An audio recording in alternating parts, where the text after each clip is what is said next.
Now, oftentimes you want to schedule something that's not necessarily as predictable as something like lawn mowing. Lawn mowing, we can schedule, say, every Tuesday, every week from April till October, and our schedule is more or less set. There's other things like fertilizing or pruning or grub control that may be a little more variable in the schedule. So let's look at how to add those type of things to the schedule. Again, I want to point you first to going to the schedule and the work calendars, and click the help here to watch videos on this.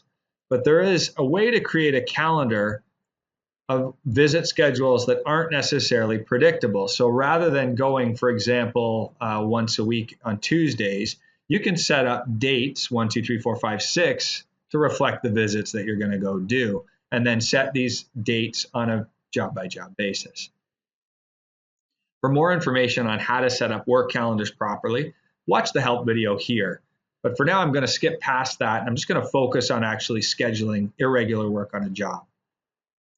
So let's jump back to our sample contract again, this Acme Plaza, and I'm going to go to schedule. And this time I'm going to schedule something like fertilizing. I'm going to go add to calendar.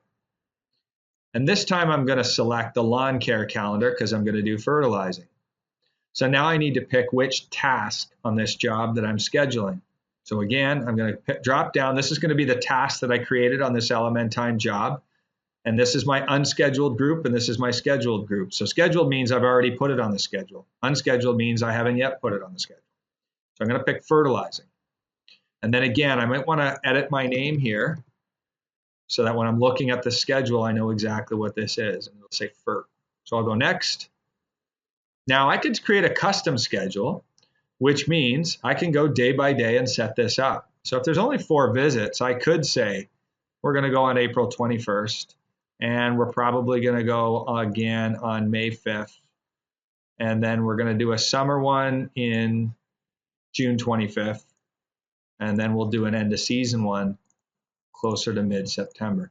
Now, of course, these dates are probably going to change. The beginning of the year, you don't know exactly when it's going to be fertilizing time or when the season's going to dictate that you can do it. So you may hold off and do your scheduling once the weather starts to turn. Or if you do schedule early, just want to let you know all these dates are changeable later. We can set it up the way we think we're going to start and change it later, or you can hold off until it's fertilizing time and then do your scheduling then, whatever you find works for you. That's the custom way. That's sort of the slow way of doing it. Once I do it that way, I'm sort of going date by date and setting it all up. You don't have to be that slow though. You could also create a calendar, for example, my lawn care package, and it automatically sets for me my default visits and when we're doing them and what we're doing.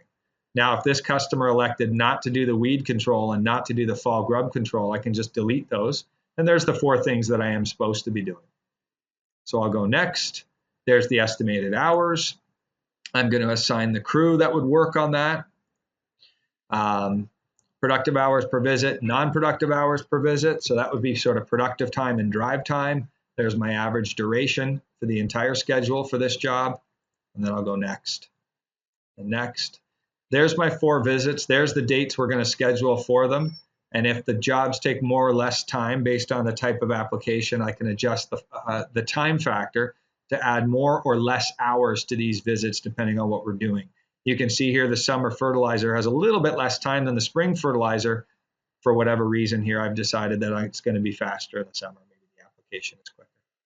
So we'll go finish, and it says, are you sure? And you say, okay. And now I've got a lawn care schedule for this job. So remember again, we had the mowing, and that's all there too. But now we have the lawn care scheduled on those dates. If for whatever reason, April 15th, we're supposed to start, and we realize it's still cold, it's going to be a week later this year for fertilizing, very easy for me to go edit. I'm going to go edit today, and I'm going to change today's date. So April 15th, we're going to move it to April 22nd and hit apply changes and say okay. And now it's scheduled for April 22nd. It's very easy to move these dates around once they are on the schedule, but that's how to schedule irregular work. It doesn't have to necessarily fit into a pattern. You can definitely schedule individual dates all over the year and get the same results.